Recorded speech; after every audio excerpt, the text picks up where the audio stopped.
Lead actor Josh Saunders, who's yet to read the script, now on its second and possibly final draft. Right, Dave turns on the TV and starts flicking through the channels and lands on the film Waterworld. A smile spreads across his face, but fades as the sex noises continue. He turns the volume up and up, but it fails to cover the noise from the room next door. Suddenly, the thumping and screaming sounds stop. Dave takes in a sigh of relief, then the sound of a door opening can be heard.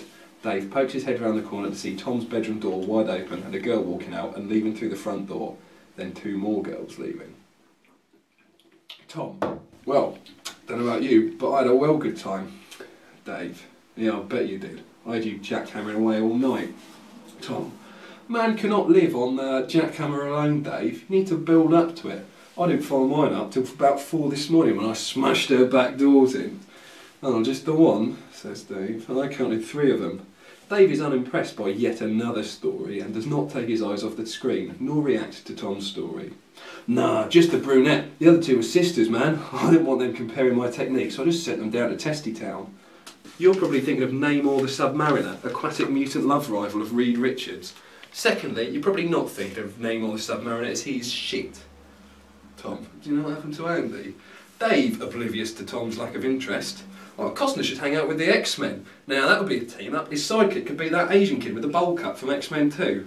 Dave does an impression of the X-Men 2 kid, holding the TV remote, and he blinks as he clicks it, changing the channel. Dave, I mean, come on, what would he do in a fight? And it's not like he can close his eyes and skip through the channels faster. He has to blink every single channel. Tom's bored. Did you say something about bacon? Dave.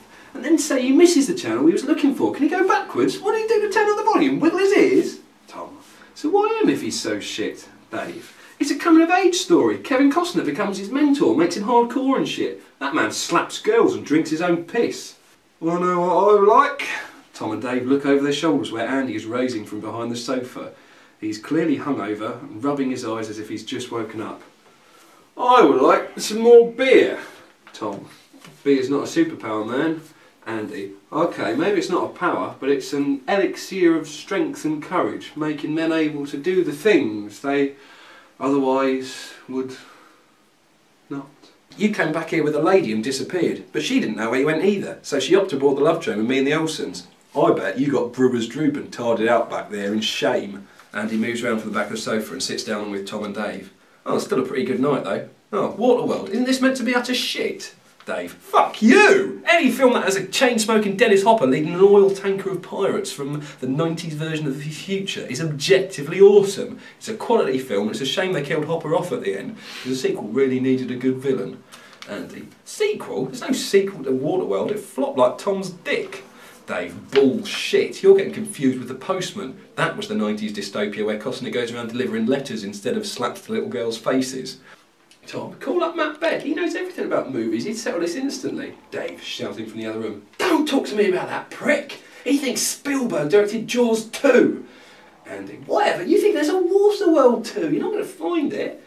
Tom, oh, I don't know about you, but I'm one hungry man, I could really go for a fry-up. Andy, well, I think there's a half a pack of Maryland cookies in the kitchen, break them up into a bowl, pretend cookie crisp. You need to move on to solids before your wisdom teeth come in, man. Andy, tastes alright. Dave walks past Andy, gets his jacket off the back of the door. He walks to the front door and begins putting on his shoes. Where are you going now? I'm going to Joe's to get my films back. Oh, come on. You're not being serious. I know it hurts now, but it's always easier in the long run to admit I'm right straight away.